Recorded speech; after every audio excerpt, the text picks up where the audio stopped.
সত্রের প্রথমে আমি সকল গুরুজনদেরকে আমার সশ্রদ্ধ প্রণাম জানাই। আজকে আমার খুব ভালো লাগছে, খুবই আনন্দ হচ্ছে যে যে সমস্ত স্যার ম্যাডামদের সাহচর্যে আমরা আমাদের সংস্কৃতের পঠন পাঠন আরম্ভ করেছি বা শিখেছি, আজকে আমরা তাদেরকেই আমাদের এই সত্রে একই সাথে পেয়ে গেছি। এবং অত্যন্ত আনন্দের বিষয়, আজকে আমাদের সঙ্গে আছেন কলিকাতা বিশ্ববিদ্যালয়ের অধ্যাপক ডক্টর সত্যজিৎ নায়েক মহাশয়। আমি স্যারকে আমার সশ্রদ্ধ প্রণাম জানাই। এবং তার সঙ্গে আছেন ভারতী প্যাটেল মহাশয়া, তাকেও আমি আমার সশ্রদ্ধ প্রণাম জানাই। আছেন আরো আমাদের এই সত্রের যিনি প্রধান ডক্টর শ্যাম কুমার ঝা মহাশয়, তাকেও আমি আমার সশ্রদ্ধ প্রণাম নিবেদন করি। এবং সঙ্গে আছেন প্রফেসর ললিত কুমার প্যাটেল মহাশয়, আমি তাকেও আমার সশ্রদ্ধ প্রণাম জানাই। আজকের এই সত্রের প্রথমটা আমি বাংলাতেই শুরু করলাম, তার কারণ বঙ্গীয় ছাত্রছাত্রীরাই মূলত আজকের এই সত্রে আছে। এবং প্রথমেই বলে রাখি, আমাদের এই অনুষ্ঠানটি সার্চ টু রিসার্চ মূলত যে সমস্ত ছাত্রছাত্রীরা এনটিএ নেট পাশ করছে বা আগামী দিনে গবেষণা করবে বলে ঠিক করেছে, তাদের গবেষণাটা কিভাবে শুরু তারা করবে, মূলত সেই জায়গাটাকে ধরার জন্য, সেই জায়গাতে ছাত্রছাত্রীদেরকে সাহায্য করার লক্ষ্যেই আমাদের এই সার্চ টু রিসার্চের পথ চলা। এবং প্রায় 30টির মতো আমরা সত্র আয়োজন করেছি, যেখানে পশ্চিমবঙ্গ তথা ভারতবর্ষের বিভিন্ন বিশ্ববিদ্যালয়ের অধ্যাপক অধ্যাপিকারা, শ্রদ্ধেয়া গুরুজনেরা আমাদেরকে পথ দেখিয়েছেন। আজকে সেরকমই আমরা অনেককে একসঙ্গে পেয়ে গেছি, যেন এক নক্ষত্র খচিত একটা আকাশ আমাদের সামনে, যাদের আলোক ছটায় আমরা নিজেদেরকে আলোকিত করে তুলব। আজকে আমাদের বিষয় থিসিস। সংস্কৃতে যে থিসিস আমাদেরকে লিখতে হয়, সেই থিসিস রাইটিং আমি কিভাবে করব। তো আমি একদম সত্রের প্রথমে আমি স্বাগত ভাষণ দেওয়ার জন্য আমাদেরই পাপিয়া গড়ায় research scholar, department of Sanskrit, Mahatma Gandhi central university, তো পাপিয়াকে অনুরোধ করব স্বাগত ভাষণের মাধ্যমে আজকের এই শুরু করার জন্য। পাপিয়া। मैं पापिया गड़ाई BSSEI सर्च टू रिसर्च के ओर से इस सत्र में उपस्थित सभी गुरुजनों को मैं प्रणाम करती हूँ और सभी श्रोताओं का स्वागत करती हूँ। BSSEI सर्च टू रिसर्च की तरफ से आयोजित आज के इस सत्र का विषय है संस्कृते सर्वोत्तम शोध प्रबंध कथम स्यात्। इस विषय के विषय विशेषज्ञ के रूप में हमारे साथ उपस्थित है विविध सम्मानों से विभूषित तथा विश्व प्रसिद्ध श्री संस्कृत सोमनाथ विश्वविद्यालय के कुलपति पद को अलंकृत कर रहे हैं प्रोफेसर ललित कुमार पटेल महोदय के चरण कमल में मैं प्रणामांजलि निवेदित करती हूँ और BSSI सर्च टू रिसर्च की ओर से आपका स्वागत करती हूँ। किसी भी काव्य रचना से पहले जैसे कवि अपने इष्ट देवता की वंदना करते हैं, उसी तरह किसी कार्य के आरंभ से पूर्व में अपने गुरुजन का स्वागत भाषण के रूप में कुछ बोलना हमारा परंपरा का ही अंग है। इसलिए आज मैं स्वागत भाषण के रूप में महोदय के विषय में कुछ बोलना चाहूंगी। महोदय अपने ज्ञान, गरिमा और विद्वता के लिए समग्र भारतवर्ष में प्रसिद्ध है। कुलपति पद को अलंकृत कर रहे यशस्वी प्रोफेसर ललित कुमार पटेल महोदय नॉर्थ गुजरात यूनिवर्सिटी से स्नातक और स्नातकोत्तर उपाधि प्राप्त किए हैं और उसी विश्वविद्यालय से मम्मटकृत काव्य प्रकाश में अलंकार विचार इस विषय पर MPhil उपाधि प्राप्त किए हैं। अनंतर वर्ष 2011 में श्री सोमनाथ संस्कृत विश्वविद्यालय से एक कंपैरेटिव स्टडी ऑफ ब्रह्मास काव्य अलंकार एंड काव्य प्रकाश इस विषय पर PhD उपाधि प्राप्त किए हैं। अभी तक महोदय के संस्कृत विषय विविध जर्नल में 36 शोध पत्र तथा विविध पुस्तकों के अध्याय के रूप में भी शोध पत्र प्रकाशित हुए हैं। छात्र हितैषी महोदय छात्र के हित के लिए विविध पाठ्य पुस्तक का भी रचना किए हैं, जिसमें से काव्य प्रकाश, रघुवंशम, विक्रमोर्वशीयम, संस्कृत वाङ्मय, नगर संरचना, काव्य अलंकार प्रभृति पुस्तक शामिल है। महोदय विविध इंटरनेशनल नेशनल स्तर पर आयोजित सेमिनार कॉन्फ्रेंस में शोध पत्र प्रस्तुत किए हैं तथा विविध कॉन्फ्रेंस और सेमिनार का आयोजन भी किए हैं। महोदय की सफल शोध निर्देशन में 3 शोधार्थी एमफिल का डिग्री तथा 3 शोधार्थी पीएचडी का डिग्री उपाधि प्राप्त कर चुके हैं और वर्तमान में 6 शोधार्थी पीएचडी कार्य में प्रवर्तमान है। महोदय अपने ज्ञान, गरिमा तथा सांस्कृतिक कार्य के लिए विविध सम्मानों से सम्मानित हुए हैं, यथा संस्कृत भारती द्वारा अभिनंदन पत्रम, सोमनाथ संस्कृत यूनिवर्सिटी के द्वारा सारस्वत सम्मान तथा सारस्वत गौरव सम्मान, स्वामीनारायण स्वत संस्थान से शास्त्र गौरव एवं स्वामीनारायण गुरुकुल राजकोट से संस्कृति रक्षक सम्मानों से विभूषित हुए हैं। आज BSSEI आपको पाकर बहुत ही गौरवान्वित महसूस कर रहा है। स्वागत के इस क्रम में मैं स्वागत करती हूँ हमारे साथ उपस्थित बिहार स्थित महात्मा गांधी केंद्रीय विश्वविद्यालय के संस्कृत विभाग के विभागाध्यक्ष डॉक्टर श्याम कुमार झा महोदय को। मैं महोदय के चरण कमल में प्रणामांजलि निवेदित करती हूँ और महोदय का स्वागत करती हूँ। महोदय अपने ज्ञान, गरिमा और छात्र हितैषी के रूप में छात्र समाज में सुप्रसिद्ध है। महोदय अपने स्नातक और स्नातकोत्तर और पीएचडी की उपाधि बिहार बाबा साहेब भीमराव अंबेडकर बिहार विश्वविद्यालय से प्राप्त किए हैं। उनका रुचि साहित्य, वेद, उपनिषद, नीति शास्त्र, धर्मशास्त्र में रहे हैं और उन्होंने अपना कर्म जीवन का शुरुआत पश्चिम बंगाल माथाभांगा कॉलेज से शुरुआत किए हैं। शिक्षा क्षेत्र में भाषा और लिपि को अधिक महत्व दिया जाता है।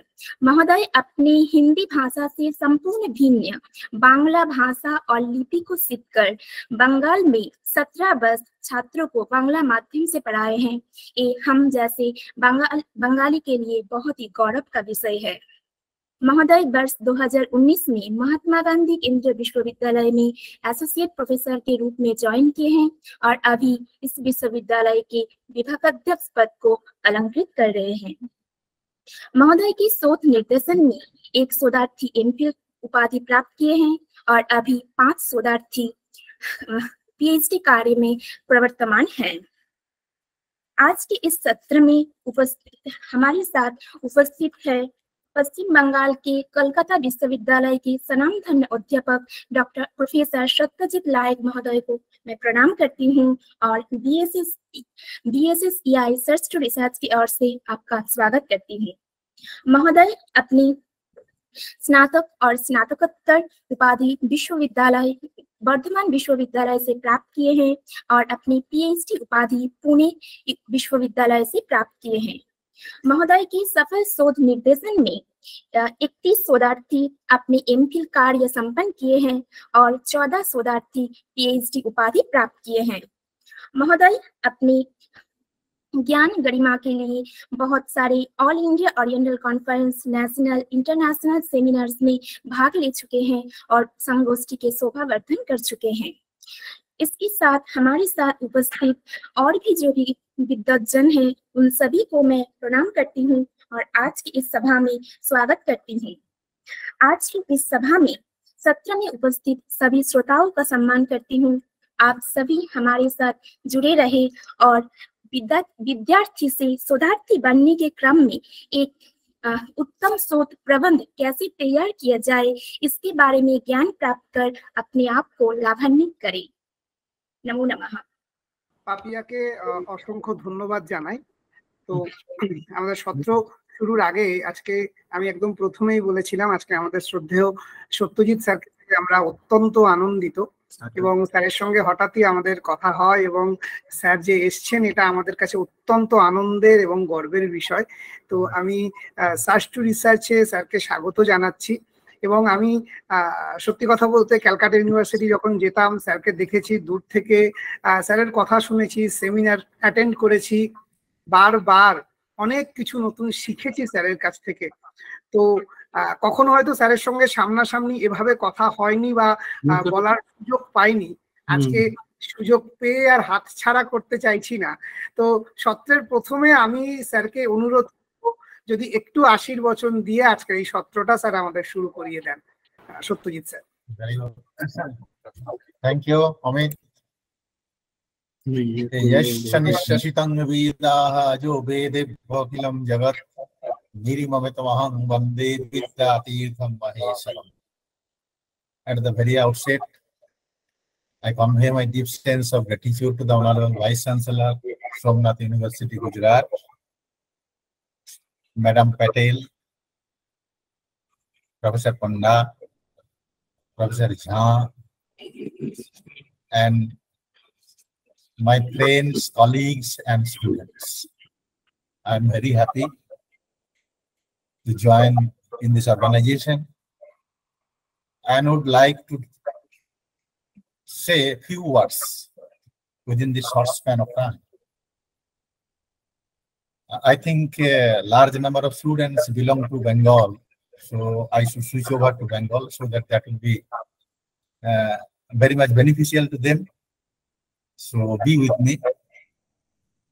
প্রথমেই বলি যে রিসার্চের ক্ষেত্রে সর্বপ্রথম যেটা সেটা টপিকটা ঠিক করা। রিসার্চ, এটা ক্যাপশনটা খুব ভালো, সার্চ টু রিসার্চ। তাহলে রিসার্চের মধ্যে অনেক গ্যাপ থাকে। There are so many gaps when a person or a student pursuing a research. He has to first select a topic, and topic should be of various types. It could be on manuscript, it could be a synchronic study, it could be a diachronic study. But nowadays, there are so many critical apparatus available. In Calcutta University, we have launched a Shodh Ganga. A student can search how far the Indic research has gone and what are the new innovations, how students are presenting their thesis. One can easily learn. It is not that in Calcutta University, there are so many universities, they have opened their website and one can easily get access to that, free of cost. And after going through all these, he can decide his topic, that where he has left, where someone has left, and I could pick it up for further study. And he has to pursue, first of all, 2-3 years he should take to collect data. And after collecting data, he should analyze all this, categorize them as per his chapterization he must do at least 5 or 7 or maybe 6. Then while writing thesis, he should consult so many reference books which are called proof texts. And research should be always underlined on original text. Original text should be read, and on original books with commentaries, if available, they should read it. If it is in Sanskrit, they should take help from the senior most teachers and colleagues and sometimes students also. And while writing, as you write article, we need so many footnotes. We need so many endnotes. So first we should introduce the topic, introduction part. Then go on writing, go on reading the purpose, how to define the purpose of the topic. Then reference books, all these will be appended at the end in the form of bibliography. And methodology, which is most important part of research, methodology has to be followed up. Without methodology, one cannot study, one cannot proceed further. So he should stick to that. Methodology means method, logy means logos, which refers to science, science of knowledge. Indic research, the domain of study should be Indic research. At the same time, we should cooperate and we should compare what the Westerns are thinking. Not only in India, in abroad also, the same things are going on. I have visited many places and I have seen Sanskrit also is being treated in the communist country like Russia, etc. as science subject. And it's a wonder for me. And not only that, they are very much eager to learn what the Indic research is, what is Indology as such. And German has contributed a lot, as you all know. So on the basis of all these documents, all these theses, or it is not necessary to read all the theses, but related to his topic, he should go through at least 10 to 14 or 15 theses or MPhil dissertation, and then he should pen down his work. One after another chapter, he should continue. And at the end, he should conclude the work. And there he should present his new findings. Research means research, means reopening the vista of knowledge. Whatever one has stated earlier, that one should not cut, copy, paste. He should find out some new things, new findings that has to be given as a new thing to the next generation. And then only our Indology will be developed further. And that will be his original contribution. I think I don't have much time to speak more. And research methodology is a prime objective, I think. One should not leave that portion. Writing should be methodological. Data should be collected from various sources, but collated. And if it is a manuscript on Matrika, has to be fixed. Even sometimes, suppose some manuscripts are available in British India Office Library. Some are available in Asiatic Society, National Library. So we can collect it. And nowadays, digitization has taken place. So in digitized form, they will supply you some money you have to pay. But these are very nice sources. Once upon a time, this has become a very resourceful organization, such as our Sanskrit Sahitya Parishad. There are so many articles, so many theses, so many research. One should read all these at least once, and then he should proceed. And ambience should be more. He should finish it up, his thesis within the given time. Otherwise, scholarship will be stopped. So he will be in danger. But within this 5 years, 3+2, he should carry forward his research, and always he should think of that this is the topic, and I should search, research, open, reopen, edit, alteration, moderation. What could be possible ways and means to give a proper shape to his thesis? So with all these words, I bid a bye to all of you. And I think by my talk, if someone is benefited, I'll be highly obliged. Thank you very much. স্যারকেও অসংখ্য ধন্যবাদ জানাই।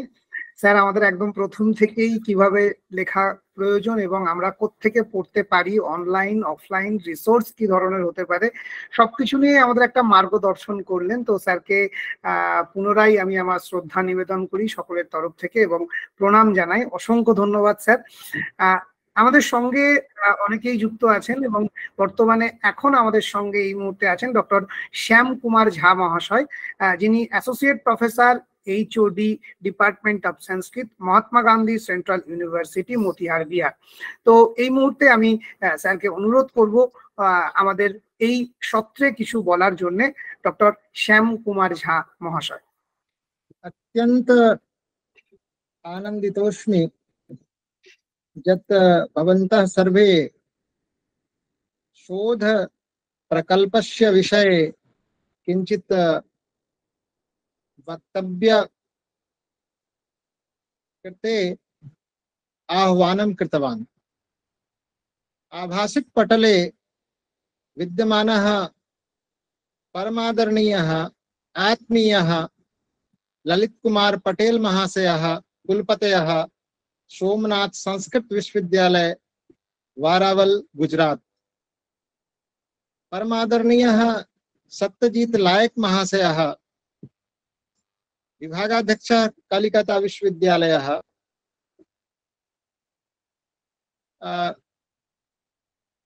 अमेरिकातः अस्माकं भगिनी अस्ति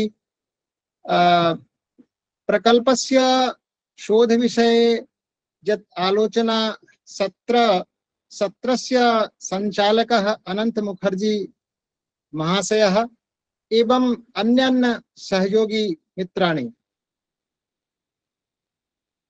शोध संस्कृत में एवं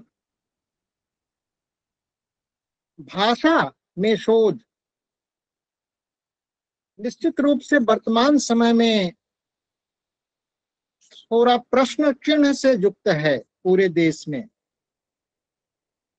UGC एवं भारत सरकार एवं राज्य सरकार के निर्देशों के तहत संचालित विश्वविद्यालयों में शोध की गुणवत्ता कैसे सुनिश्चित की जाए, इस पर कई तरह के नीति निर्देशन किए गए हैं और उसी का एक अनुभाग 2009 में कोर्स वर्क के साथ जो यूजीसी का रेगुलेशन आया था पीएचडी के लिए वह है।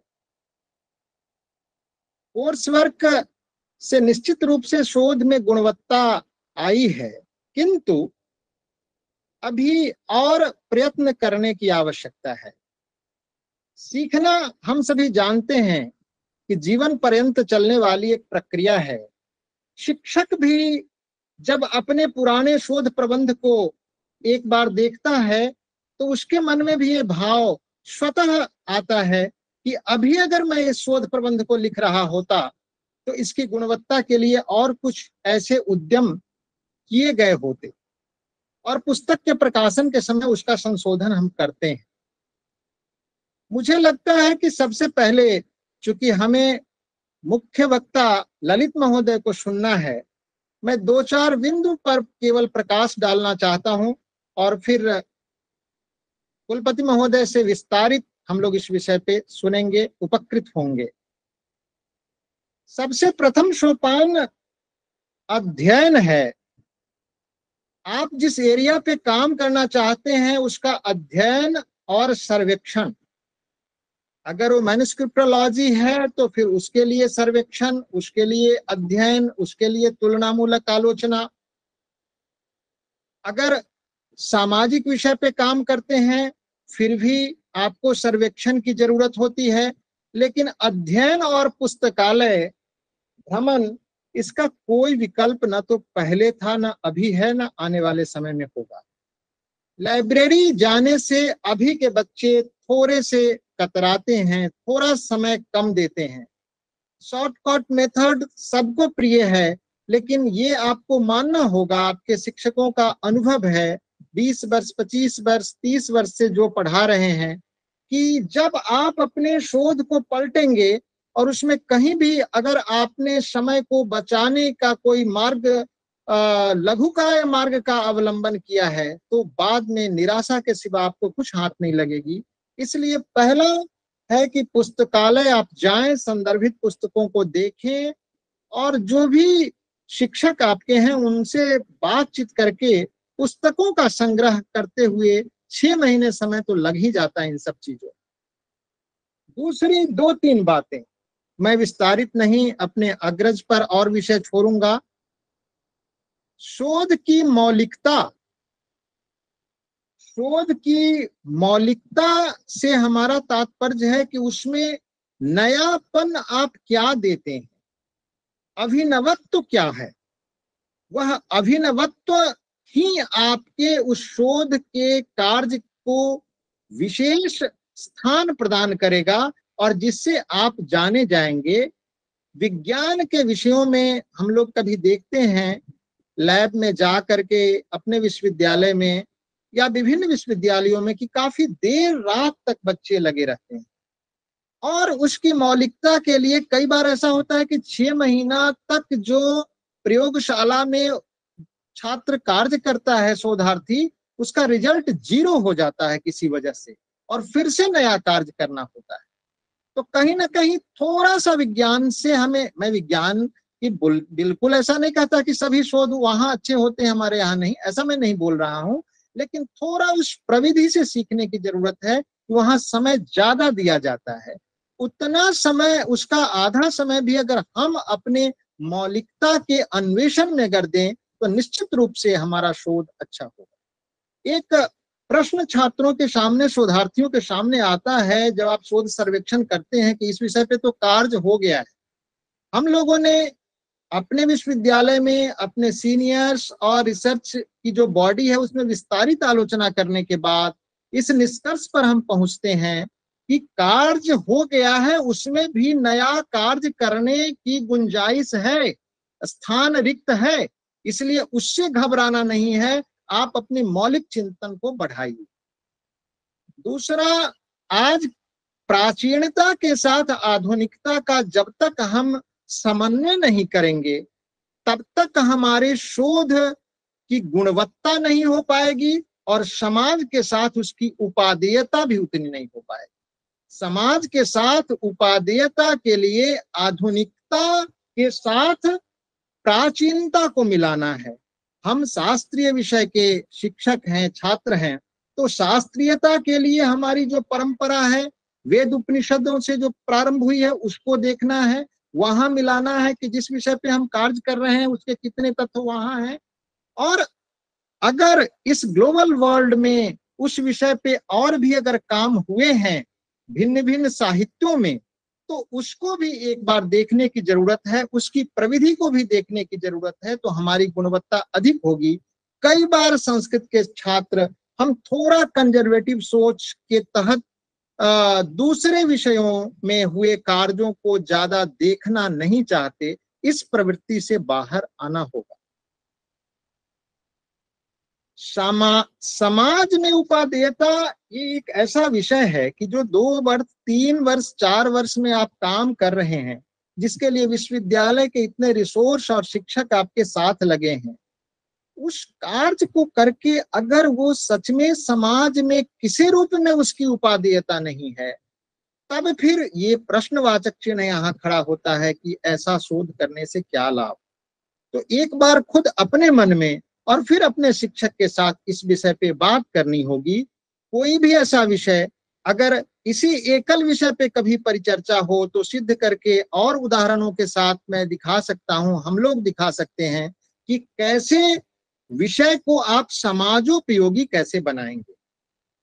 और अंतिम एक बात कहते हुए संक्षेप में मैं अपनी बात समाप्त करना चाहूंगा कि शोध में आत्माभिव्यक्ति, आप रेफरेंस लिख रहे हैं 10, 20, 25, 50 किताबों से बहुत ही परिश्रम करते हुए, लेकिन उन रेफरेंस के साथ आप कहाँ हैं, वहां आपकी अपनी अभिव्यक्ति कहाँ है, अपना फिर आइडिया क्या है।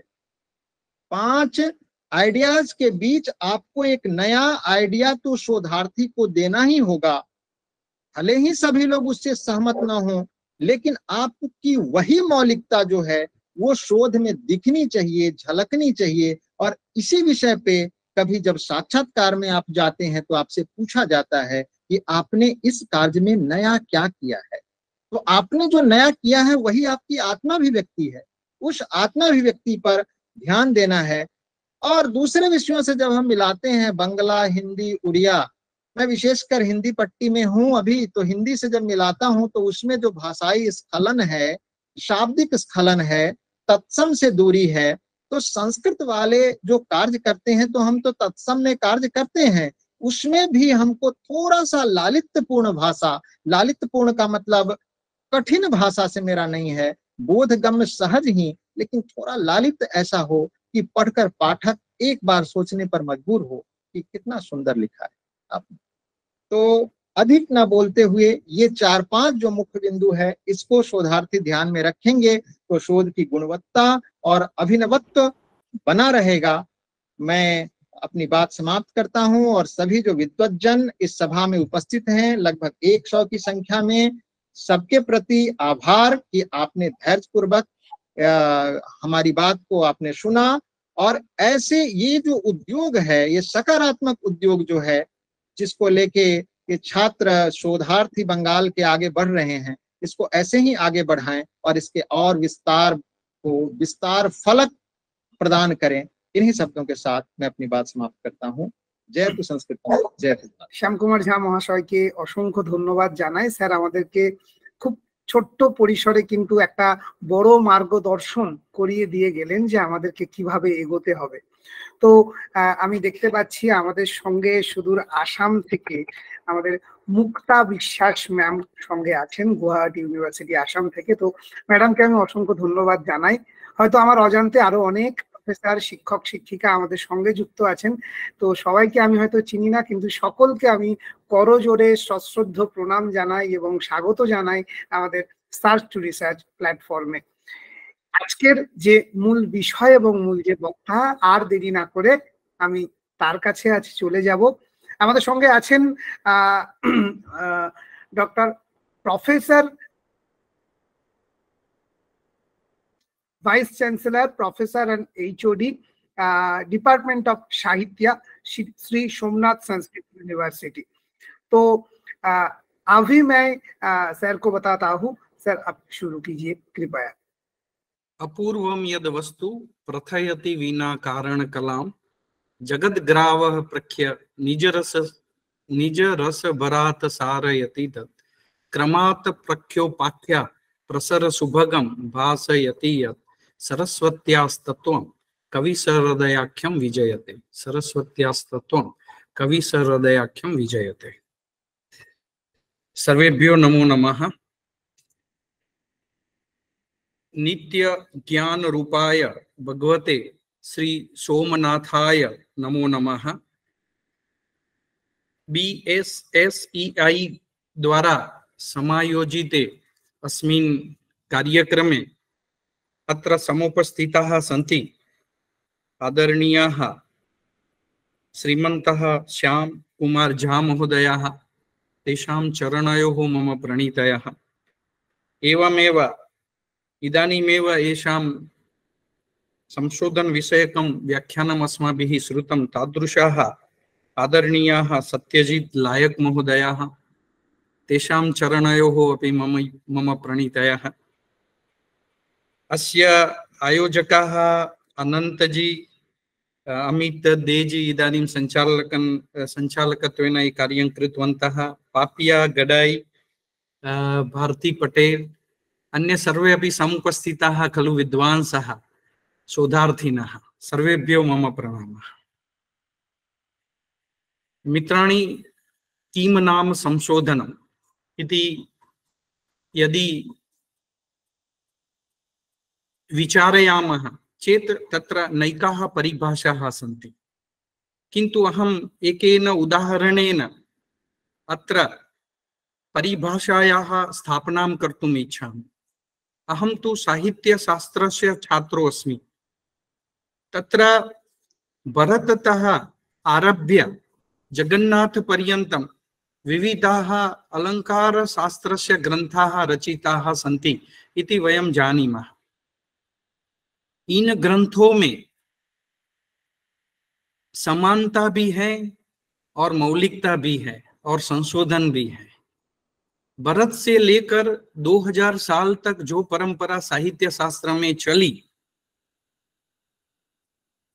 उसमें जो ग्रंथ लिखे गए वो वैसे तो एक तरह से शोध प्रबंध भी कहे जा सकते हैं, क्योंकि वहां भी आचार्यों ने संशोधन और नवीनता प्रकट की है। एक उदाहरण देता हूं, जैसे वक्रोक्ति जीवित का हम उल्लेख करते हैं तो कुंतकाचार्य उसके प्रारंभ में पहले उन्मेष में ही कहते हैं, प्रयोजन को स्पष्ट करते हुए वो 2 प्रकार के प्रयोजन बताते हैं।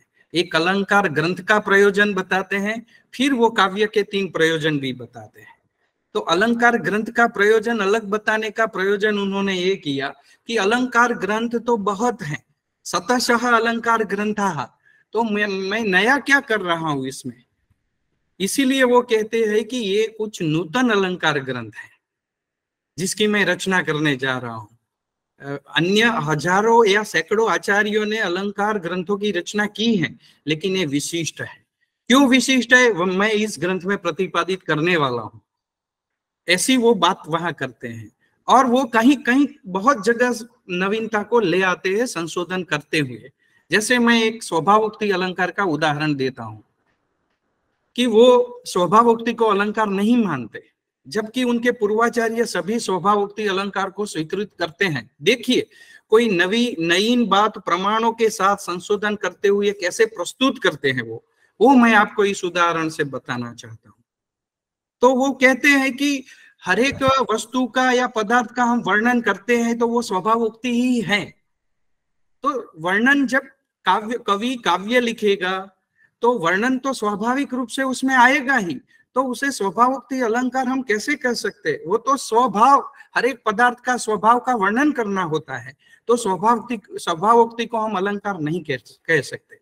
और वो कहते हैं कि अगर अलंकार मान लेते हैं आप स्वभावोक्ति को, तो कवि जो काव्य लिखता है उसमें उपमा आदि अर्थ अलंकार भी होंगे और अनुप्रास आदि शब्द अलंकार भी होंगे, और इसमें स्वभावोक्ति भी एक जुड़ जाएगा, तो वो तो संसृष्टि या तो संकर बन जाएगा। स्वभावोक्ति का कैसे अस्तित्व रहेगा? इसीलिए उस तरह से खंडन करते हुए स्वभावोक्ति को अलंकार वो नहीं मानते। एक नई बात संशोधन के साथ खंडन मंडन करते हुए वो वहां रखते हैं। ये हुआ उदाहरण संशोधन का। तो किम नाम संशोधनम यदि विचारयामः चेत अहम एकम अत्र परिभाषां वक्तुम् इच्छामि। ज्ञानार्जनाय, भवन्तः ध्यानेन शृण्वन्तु, ज्ञानार्जनाय, सत्यान्वेषणाय, नूतन वस्तु निर्माणाय वा विशिष्ट वैज्ञानिक पद्धत्या विश्लेषण पूर्वकम व्यवस्थितम त्रुटिरहितम रचनात्मकम यत् कार्यम विधीयते तत्संशोधनम। तो इसका अर्थ यही हुआ कि हम अपने ज्ञान के अर्जन के लिए, ज्ञान प्राप्ति के लिए, अथवा सत्य की शोध करने के लिए, सत्य का अन्वेषण करने के लिए, अथवा कुछ नूतन वस्तु उत्पन्न करने के लिए हम किसी वैज्ञानिक विशिष्ट पद्धति से विश्लेषण करते हुए व्यवस्थित, त्रुटि रहित, रचनात्मक जो कार्य करते हैं उसे संशोधन कहा जा सकता है। मुझे लगता है कि सारी परिभाषाओं का सार इस वाक्य में आ जाता है। कोई कहता है कि ज्ञानार्जन के लिए हमें संशोधन करना चाहिए, कोई कहता है कि हमें की शोध करने के लिए हमें संशोधन करना चाहिए, कोई कहता है कि हमें, तो संशोधन की शुरुआत होती है जिज्ञासा से।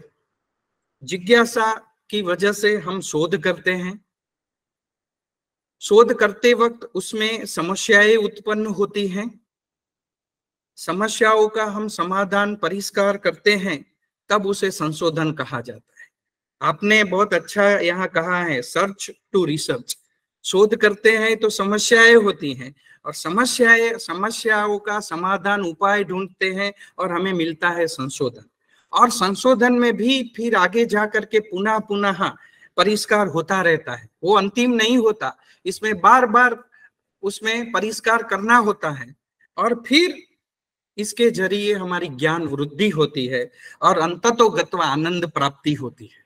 यही हमारा चरम लक्ष्य है। संशोधन का भी चरम लक्ष्य यही है। ये हमारे साहित्य शास्त्र में भी कहा है कि काव्य का परम लक्ष्य क्या है, परम प्रयोजन क्या है, तो सद्यः परमानंद प्राप्ति, ऐसा कहा गया है। तो संशोधन का भी मैं परम लक्ष्य यही ही मानता हूँ कि परम आनंद की प्राप्ति। आप वैज्ञानिकों को ही देख लीजिए, जब वो कोई रिसर्च करके निकलते तो उनको कितना आनंद मिलता है, कितना आत्मसंतोष होता है। तो यही एक प्रक्रिया होती है। तो संशोधन का जो मूल होता है वो होता है जिज्ञासा, और जिज्ञासा की वजह से ही संशोधन की प्रवृत्ति शुरू होती है, और वो आनंद प्राप्ति के साथ वो हमारी यात्रा खत्म होती है। मैं एक वाक्य का यहाँ उल्लेख करना चाहता हूँ, असंतुष्टा द्विजा नष्टा संतुष्टा च महीभुजा। ये संपत्ति के लिए कहा गया है कि द्विज हैं जो असंतुष्ट होते हैं तो उनका नाश होता है, और राजा जो संतुष्ट होते हैं तो उनका नाश होता है। तो ये संपत्ति के संदर्भ में अवश्य कहा गया है, किंतु ज्ञान के विषय में भी किसी भी आदमी को, किसी भी व्यक्ति को संतोष रहित बनना आवश्यक है। अस्माभिः संतोष रहितेन भाव्यम। ज्ञान के विषय में संतोष नहीं किया जा सकता। हमें संतोष रहित बनना ही होगा। और ज्ञान की ये आत्यंतिक समाप्ति है ऐसा कभी भी नहीं मानना चाहिए, क्योंकि वो आत्यंतिक समाप्ति नहीं हो सकती, ज्ञान की कोई सीमा नहीं हो सकती। और उदाहरण से हम कहते हैं कि बृहस्पति और इंद्र का संवाद हजारों वर्षों तक चलता रहा और कोई अंत उसका नहीं आया, वो संवाद समाप्त नहीं हुआ। और इस पौराणिक उदाहरण से भी हम यही जान सकते हैं कि ज्ञानस्य अंतः नास्ति। आनंदवर्धन भी ध्वन्यालोक में यही एक बात कहते हैं कि ध्वनि का प्रकारों का अंत नहीं हो सकता, नास्ति अंतः ध्वनिना। तथैव मैं अत्र वक्तुम इच्छामि कि ज्ञानस्य अपि अंतः नास्ति, उसकी कोई अंत नहीं हो सकता।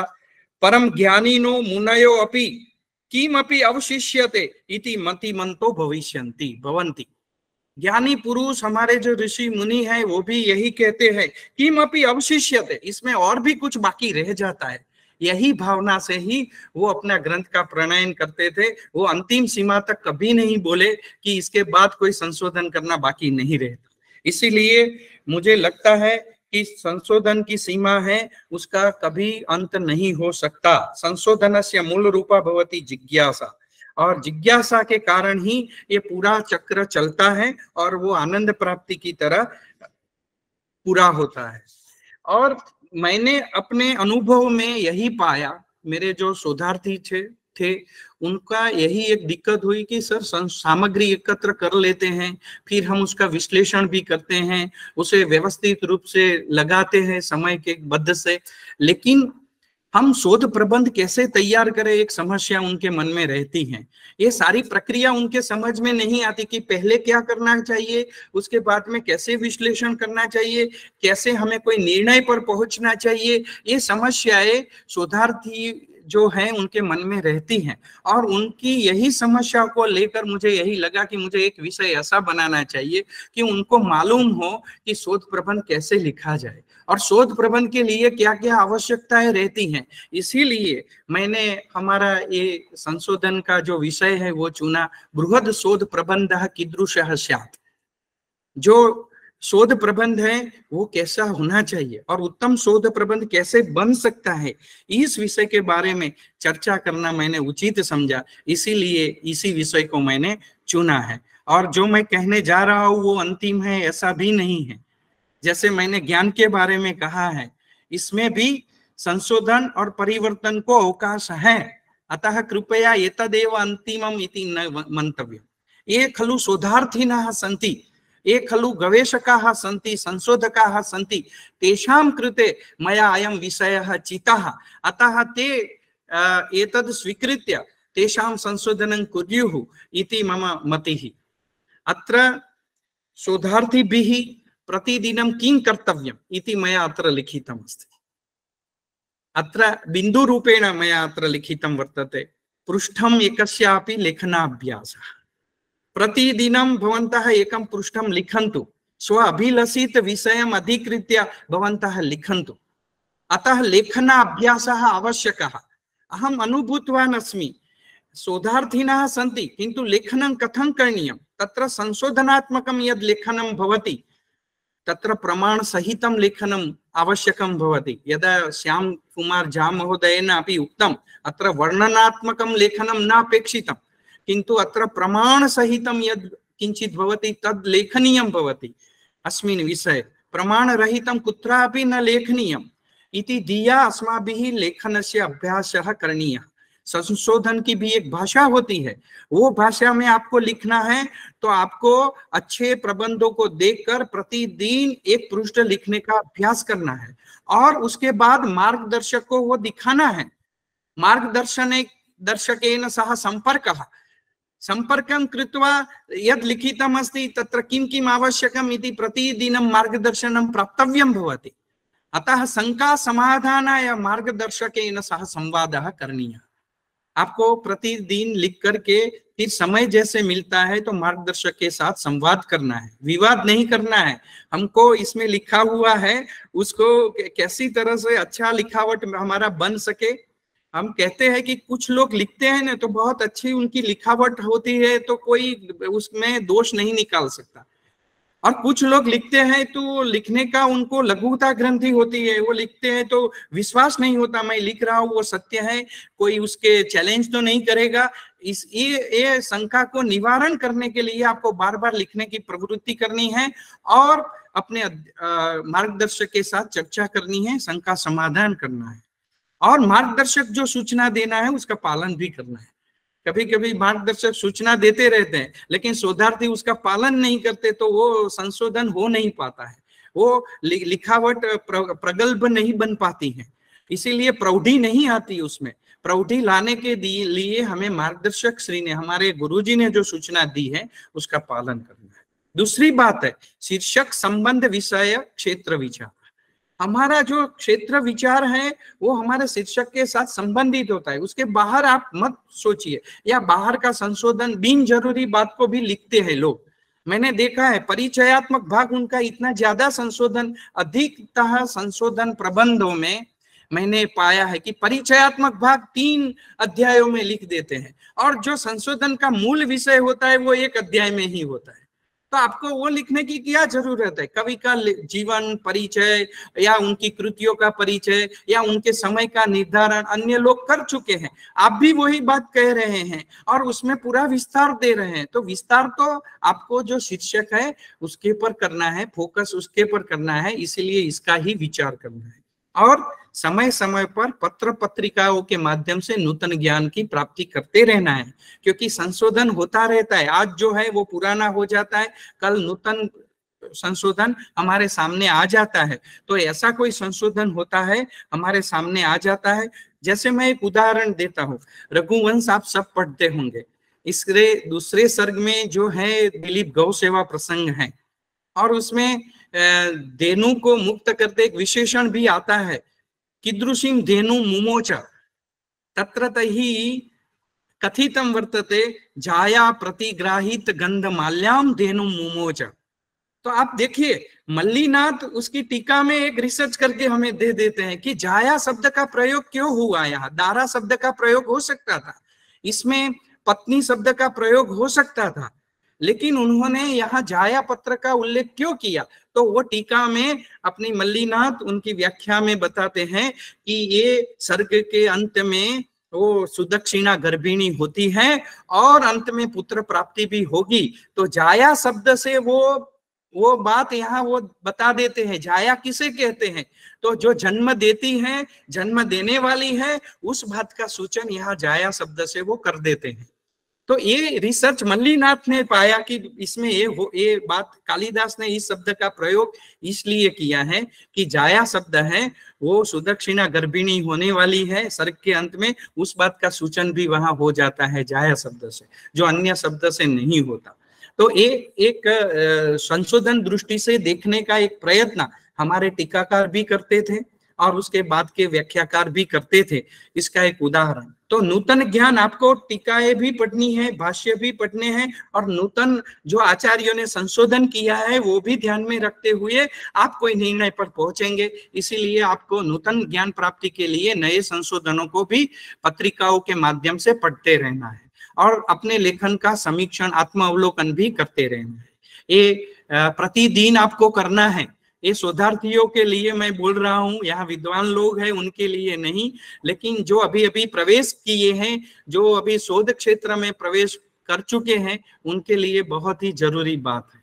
दूसरी बात मैं बताना चाहता हूँ, बृहत् शोध प्रबंध लेखने किम ध्यातव्यम् अवधातव्याः अंशाः के तर्हि अत्र भवन्तः अत्र अवलोकनं कर्तुम् अर्हन्ति। शीर्षक का अभिधानम, आपको शीर्षक का लेखन करते वक्त ध्यान रखना है, शीर्षक बहुत बड़ा भी न हो और उसका विस्तार फिर आपको कठिन न हो जाए, उसी तरह से शीर्षक को पसंद करना है। उसका अभिधान बिल्कुल अच्छा होना चाहिए। जो शोध प्रबंध का सार या उसका कहने का अभिप्राय शीर्षक में अभिप्रेत है।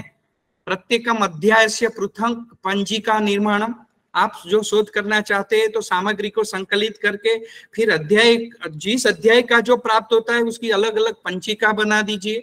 अध्याय अनुगुणम साहित्य संकलन, और हर एक अध्याय के लिए आपको साहित्य संकलन करना है और वो अलग अलग विभाग में करेंगे।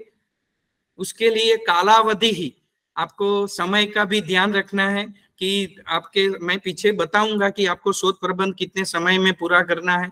प्रबंध लेखने भाषा प्रयोग, आपको लेखन में कैसी भाषा का प्रयोग करना है वो बिल्कुल आपको ध्यान में रखना है।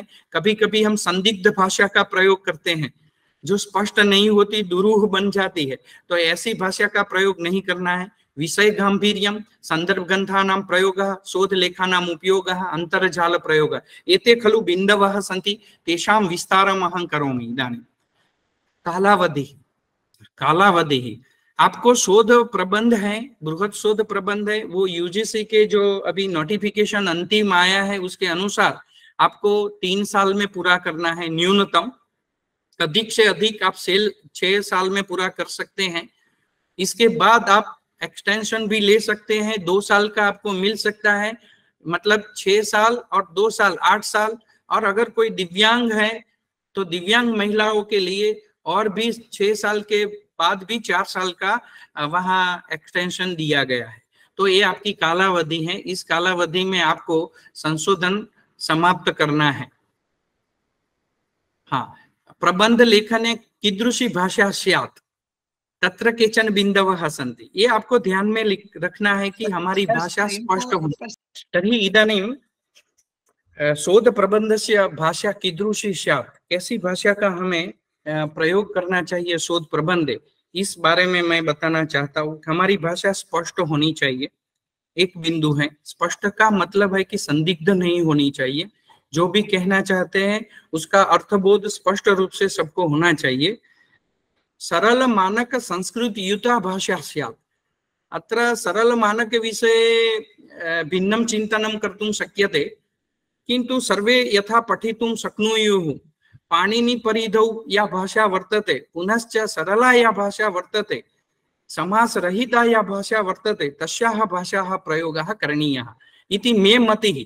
इसका अर्थ ये नहीं होता कि आप प्रौढ़ भाषा का प्रयोग नहीं कर सकते, किंतु संशोधन सबके लिए उपयोगी हो ऐसा हम चाहते हैं तो सरल मानक संस्कृत का प्रयोग करना चाहिए जो संस्कृत माध्यम में लिखते हैं। तो दूसरी बात है कि एकार्थक भाषा होनी चाहिए।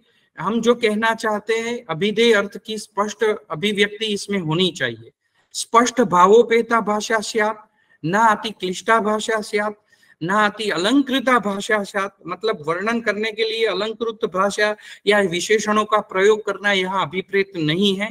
प्रमाणोपेता भाषा स्यात्, सामान्य जन ग्राह्य भाषा स्यात्, न अति दीर्घ वाक्य युता भाषा स्यात्, शीर्षक अभिलक्षित विषय अनुरूपा भाषा स्यात्।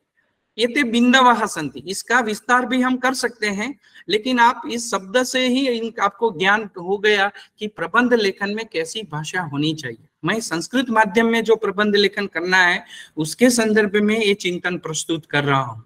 कोई इंग्लिश भाषा में प्रबंध लेखन करता है तो उसे इंग्लिश के बारे में भी यही बातें अगर सापेक्ष है तो उसका प्रयोग करना चाहिए, हिंदी में भी।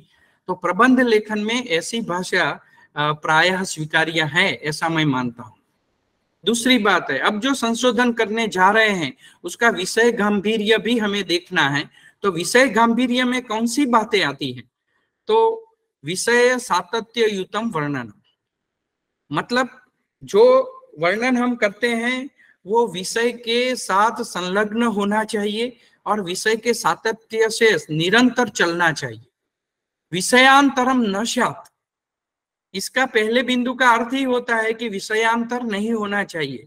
कभी कभी हम संशोधन करते वक्त प्रस्तावना इतनी कर देते हैं कि जो जरूरी नहीं होता, मतलब जो संशोधन के लिए जो हमें क्लेवर देना चाहिए था, मतलब जो गात्र बनाना चाहिए था, वो संक्षिप्त बन जाता है और अन्य जो विषय जो संलग्न विषय है उसका गात्र ज्यादा बन जाता है। तो हमें विषय गांभीर्य को देखना है। जैसे कि मेरा विषय है कि मैं संशोधन कर रहा हूँ भामह और मम्मट के अलंकारों की तुलना कर रहा हूँ, तो उस पर मेरा फोकस होना चाहिए, न कि भामह के जीवन के बारे में, उसने किस किन बातों का विषय वस्तु का वर्णन किया है उसके बारे में, या मम्मट ने किस किस बात का वर्णन किया है, ये अपेक्षित नहीं है। अपेक्षित मुझे चाहिए कि वो अलंकार जब प्रस्तुत करते हैं तो उनमें उपमा अलंकार भामा का क्या है और मम्मट का क्या है, उनमें साम्य भेद कहाँ है, कौन सी विशेषता उन्होंने की है, क्यों की है, और उसके लिए उन्होंने कैसी तरह प्रस्तुत किया है, किस लिए प्रस्तुत किया है, वो प्रमाणों के साथ हमें प्रस्तुत करना है। तो हमारा जो शीर्षक है उसका विषय का गंभीर्य देखते हुए हमें विषयांतर नहीं करना है। प्रमाणोपेतम वर्णनम स्यात् मौलिकतायाः अल्प प्रयोगः स्यात्। मतलब अत्र मौलिकता का मतलब ये नहीं है कि आप कोई नूतन विचार को प्रस्तुत न करें, मतलब आप अपने मन के विचारों को वहां प्रकट नहीं करना है कि मैं ऐसा कहता हूं, मुझे ऐसा लगता है, ये बात वहां हम नहीं लिख सकते, प्रमाण के साथ ही उसे प्रस्तुत करना चाहिए। तो आपकी मौलिकता का इसमें अल्प प्रयोग करना है।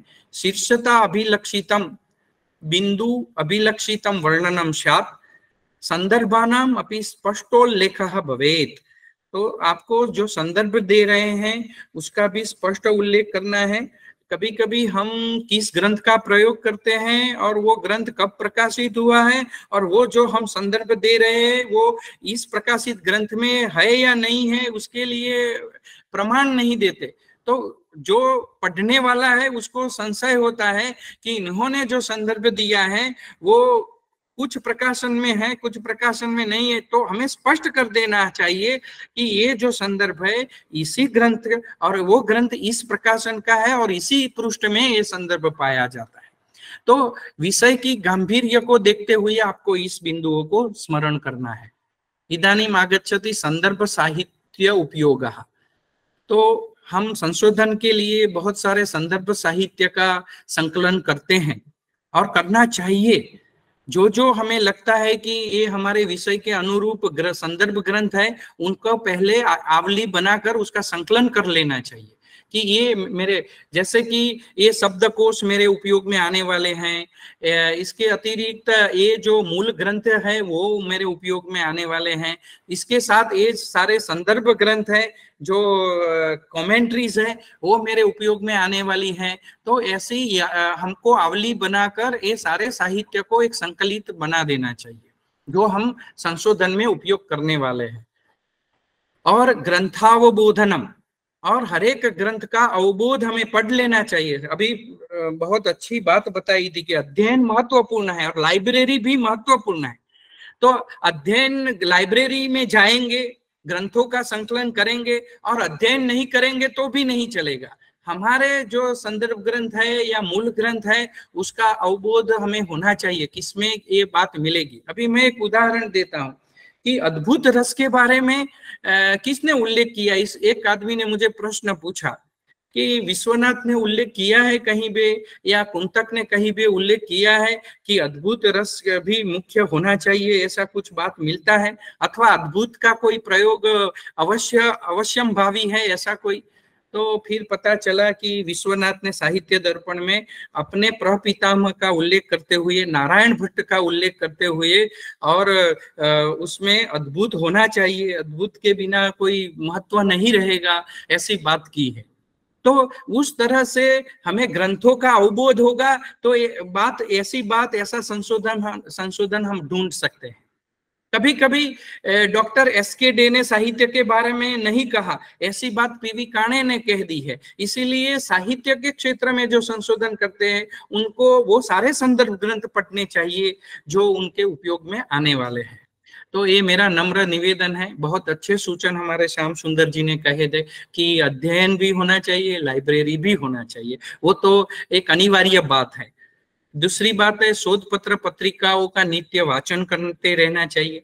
नित्य शोधोपलब्धि ज्ञान हमें होना चाहिए। हमारा जो शोध विषय है उसके संदर्भ में हमें प्रयत्न करते रहना चाहिए। अंतर्जाल इंटरनेट के माध्यम से वर्तमान क्रियाकलापों का जो ज्ञान है हमारे विषय के संदर्भ में उसे भी अर्जित करते रहना चाहिए, उसका भी संकलन करते रहना चाहिए।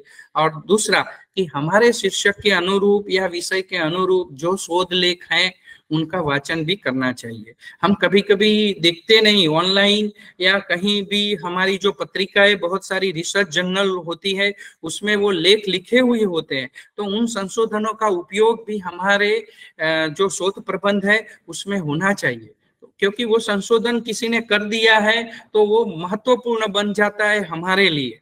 और आजकल जो पत्रिकाएं होती हैं उसको साइटेशन की भी जरूरत रहती है और वो अपना एच इंडेक्स भी हर एक आदमी बढ़ाना चाहता है। तो ऐसे शोध लेखों को हम ऑनलाइन या वेबसाइट के माध्यम से हम ढूंढ सकते हैं। अपने अपने विषय के ऐसे शोध लेखों को भी संकलित कर लेना चाहिए। ऐसा तो संदर्भ जो साहित्य है इसका महत्तम उपयोग करने के लिए इस बिंदुओं को आपको ध्यान में रखना है। तो ये मेरी प्रमुख बातें थी हमारे शोध प्रबंध के लिए कि हमें प्रतिदिन क्या करना है, बृहद शोध लेखन में हमें क्या क्या ध्यान रखना है, समय अवधि कितना होगा, शोध प्रबंध की भाषा कैसी होनी चाहिए, शोध प्रबंध का विषय गंभीर्य कैसा होना चाहिए, शोध प्रबंध के बारे में संदर्भ साहित्य को कैसे इकट्ठा करना है और उसका उपयोग कैसे करना है, ये महत्वपूर्ण बात है। अब अंत में मैं उपसंहार करते हुए आपके सामने ये बात करना चाहता हूँ। काव्य के हेतुओं के बारे में मम्मटाचार्य कहते हैं, शक्तिर निपुणता लोकशास्त्र काव्याद्य अवेक्षणात् काव्यज्ञ शिक्षयाभ्यास इति हेतुस्तदुद्भवे। यथा काव्यस्य उद्भवे शक्तिः निपुणता अभ्यासश्च मिलित्वा एकः हेतुः भवति, तथैव खलु संशोधने अपि त्रिकम् आवश्यकम्। शक्तिर्नाम संशोधन बीज रूपा जिज्ञासा, अत्र शक्तिः अर्थात संशोधन बीज रूपा या जिज्ञासा वर्तते सा निपुणता नाम प्रविधेः अनुसरणम्। नैकाः पद्धतयः संशोधनस्य नैकाः प्रविधयः तेषाम् अनुसरणं कर्तव्यम् अस्माभिः इति अभ्यासः उच्यते। एवञ्च क्षम्यता निपुणता कथ्यते अन्ते अभ्यासः। यथा उक्तं प्रतिदिनं संशोधनं कृत्वा मुहुर्मुहुर् ये खलु विद्वांसः सन्ति, ये खलु मार्गदर्शकाः सन्ति, तेषाम् अस्माभिः मार्गदर्शनं प्राप्तव्यम्। एवम् एतत् त्रयं मिलित्वा संशोधने खलु हेतुः इति अहं मन्ये। ऋते अपि एतस्मात् संशोधन प्रवृत्ति न भवति, भवति चेत् उपहासाय अपयशसे च स्याद् इति मन्ये। आप सभी शोधार्थी को मैं कहना चाहता हूं कि आपके पास जिज्ञासा नहीं है, संशोधन करने की योग्य निपुणता यानी कि पद्धति नहीं है और आप बार बार विद्वानों का मार्गदर्शन या ग्रंथों का अध्ययन नहीं करते, तो आपको ये ऐसे संशोधन से जो इन तीनों का उपयोग किए बिना जो संशोधन होता है वो गुणवत्ता युक्त नहीं होता और वो भी उपहास पात्र बनता है, अपयश के भाग बनता है। तो आप सबको मेरी विनती है कि आप भी इन तीनों का हेतुओं को ध्यान में रखते हुए संशोधन करें। एवं अवस्थायां किम विधेयम्, को मार्गः अद्यतन संशोधकानाम् आश्रयणीयः तेषां शङ्कादानाय केन गुरूयते इति विचारिते सति अस्य ग्रंथोस्य अस्य संशोधन मार्गदर्शनस्य अपि उपयोगिता प्रतिभाति इति अहं मन्ये।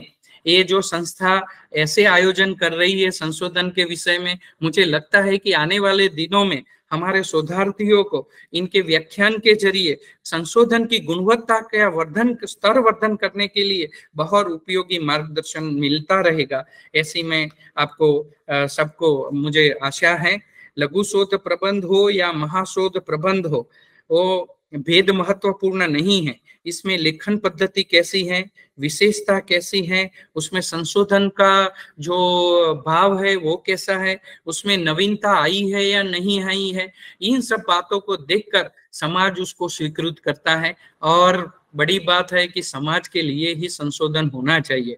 अंततोगत्वा जो भी संशोधन होते हैं, चाहे वो विज्ञान के क्षेत्र में हो, चाहे वो तकनीकी क्षेत्र में हो, चाहे वो हमारे साहित्य क्षेत्र में हो, मैं अधिकतर देखता हूं कि हमारे संस्कृत अधिकतर साहित्य क्षेत्र में जो संशोधन होते हैं वो दो प्रकार के होते हैं, या आलोचनात्मक संशोधन होते हैं या तो वो संपादन के रूप में संशोधन होते हैं, पाठ संपादन के रूप में। पाठ संपादन के रूप में जो संशोधन होते हैं वो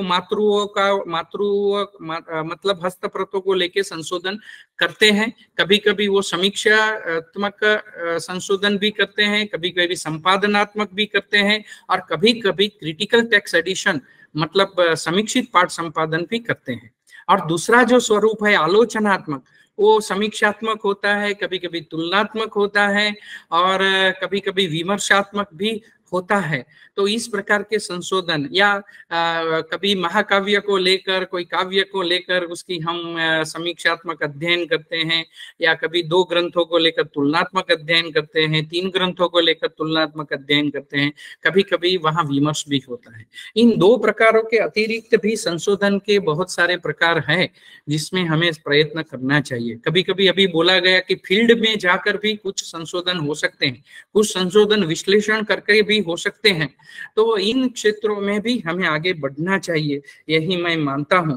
अधिकम किम वच्मि किंतु मातृका संरक्षणम अपि आवश्यकम, पाठालोचनम अपि आवश्यकम, पाठ समीक्षा अपि आवश्यकी, एवंच रामायण महाभारत पंचतंत्रादीनां यद संशोधनं जातं समीक्षा वृत्तिः जाता, तथैव अन्ये अपि ग्रन्थाः प्रतीक्षा रताः सन्ति, तेषां विषये अपि अस्माभिः संशोधनं करणीयं। किन्तु संशोधने संस्कृत पत्रिकाणां, संगणक यंत्राणां, सामग्रीणां सर्वेषामपि उपयोगः करणीयः। ये खलु प्राचीनाः सन्ति, ये खलु अर्वाचीनाः सन्ति, तेषां सर्वेषाम् अपि संशोधकानाम् उपयोगं कृत्वा ग्रन्थालयस्य उपयोगं विधाय अस्माभिः गुणवत्तायुक्तं संशोधनम् अवश्यम् एव करणीयम्। तेन एव संशोधकानामपि लाभो भविष्यति, ये खलु पाठकाः सन्ति तेषामपि लाभो भविष्यति। एवमेव शोधप्रबन्ध लेखनं गुणवत्ताम् एव आश्रयेत् इति धिया मया अयं विषयः अत्र प्रस्तुतः। अन्ते एकेन श्लोकेन मम विषयम् अहं समापयामि। प्रवहतु नित्यं संस्कृतशोधो ज्ञान सनातन सत्य वृद्धये, तदर्थम् अस्मज्जीवन पुष्पं समर्पयाम शोधकर्मणि इति मम अंतिमं वचनं वर्तते। अस्माकं जीवनं शोधकर्मणि एव भवतु, यतो हि वयं संशोधकाः स्मः।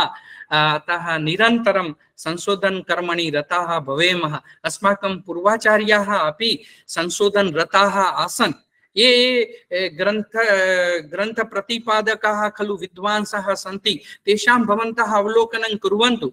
ते अहर्निशं संशोधन रताः आसन्, एवञ्च तेषां शिष्याः अपि तत्र संशोधन प्रवृत्ति रताः आसन्।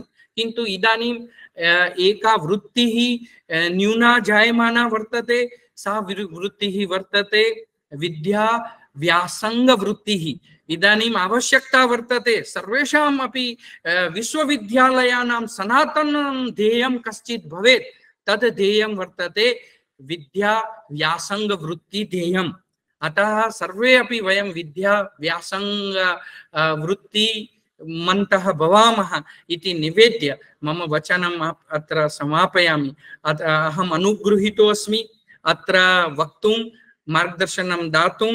अयं शूद्रजनः अत्र निमन्त्रितः, तदर्थं सर्वेषाम् आयोजकानां, सर्वेषाम् अत्र उपस्थितानां खलु विदुषाम् अहम् एकतन्त्रेण आभाराभिव्यञ्जनं करोमि। सर्वेभ्यः शुभाशयाः, धन्यवादाः।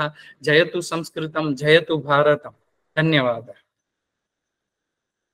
बहुत ही धन्यवाद professor doctor Lalit Kumar Patel sir को। बहुत ही सुंदर तरीके से आज सर हम सबको मार्ग प्रदर्शन किए हैं। असल में हमारे जितने सारे सत्र होते हैं उन सभी सत्रों में मैं अंत में वोट ऑफ थैंक्स निवेदित करता हूं, लेकिन आज खुद इतने सारे प्रमंडलियों के सामने मैं इतना कुछ सीखा हूं कि मैं अभी वाक्य स्फूर्ति नहीं हो रही है मुझ में। तो मैं सभी को अपने तरफ से धन्यवाद ज्ञापित करता हूं। औपचारिक रूप से हमारे सत्र में धन्यवाद ज्ञापित करेंगे Chandrima Saha, research scholar, Guwahati university department of Sanskrit.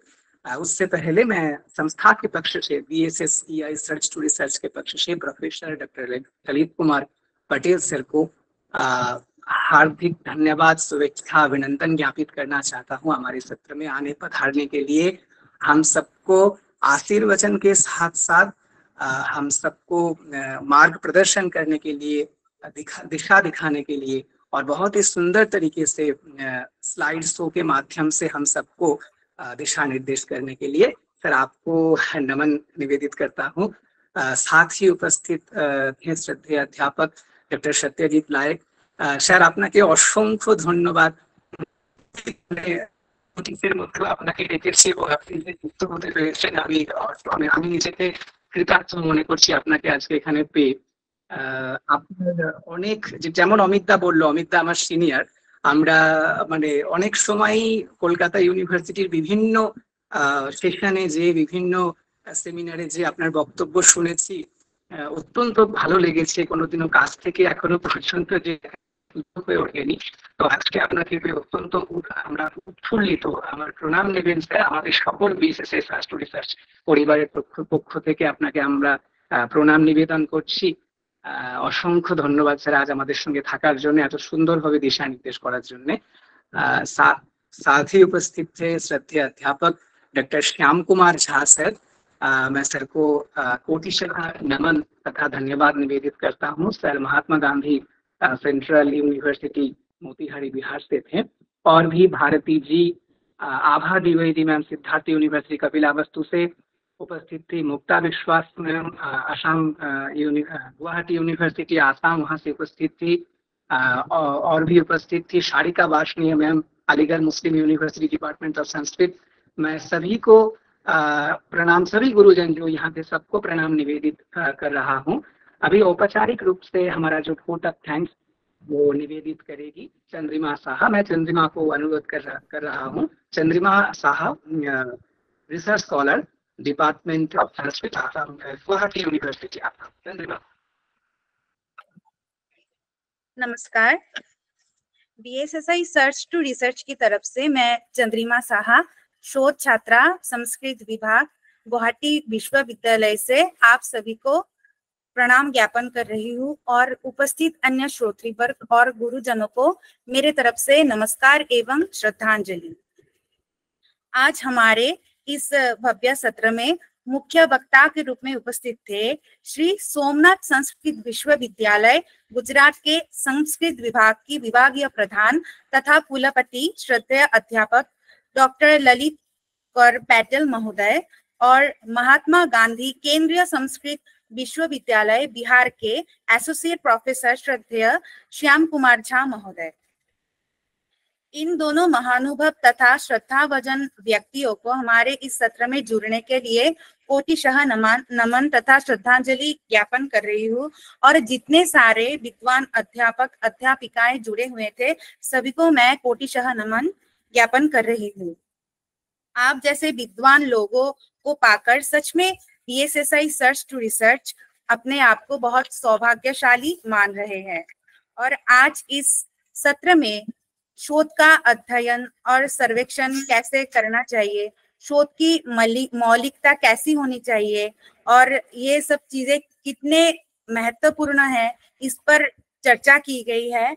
और उसके बाद शोधार्थियों के लिए क्या क्या करणीय विषय है शोध कार्य के लिए, और शोध प्रबंध लिखते हुए किस किस विषय में ध्यान देना चाहिए, और शोध की जो संशोधन है हम लोग कैसे कर सकते हैं, और शोध की संशोधन काल और विषय की जो गांभीर्य होनी चाहिए शोध कार्य में, हम कैसे उसको इस्तेमाल कर सकते हैं हमारे शोध पत्र में, और संशोधन के प्रकार, इतने सारे विषयों पर विचार किए गए हैं हमारे विद्वान अध्यापकों के द्वारा।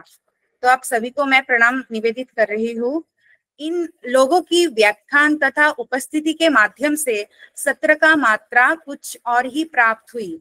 आज इस सत्र का विषय था कैसे हम लोग एक अच्छा रिसर्च थीसिस बना सके, how we can make a good research thesis. सच में एक उत्कृष्ट शोध प्रबंध लिखने की पद्धति के बारे में हम लोगों को ज्यादा जानकारी अक्सर में ज्यादा नहीं मिलते हैं। इस विषय को लेकर अक्सर एक सवाल हमारे मन में आते ही रहते हैं, लेकिन एक अच्छा मार्ग प्रदर्शन का अभाव हम लोग निरंतर अनुभव कर रहे हैं, परंतु आज की इस भव्य व्याख्यान से ये तरीका हमने सीख ली और ये केवल शोध छात्राओं के लिए ही नहीं बल्कि समाज और राष्ट्रों के लिए भी बहुत महत्वपूर्ण है।